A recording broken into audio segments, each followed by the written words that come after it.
Okay, Gary, so here is your 460 fuel gauge and the sending unit. Now, I mean, this is not really a sending unit.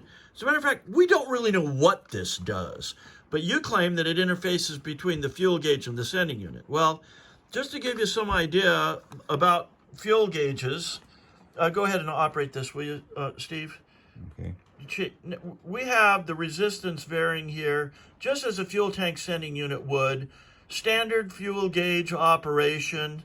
Do you know what the resistance variance is there? Shouldn't it be about 280 ohms? About that. Yeah, so it's 0 to 280 ohms in that range.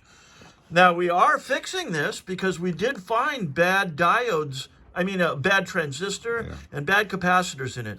We have those on order. This will come back to you repaired. We have no idea how it interfaces with the fuel gauge, but it's going to get fixed as well. So that's our story. Thank you very much.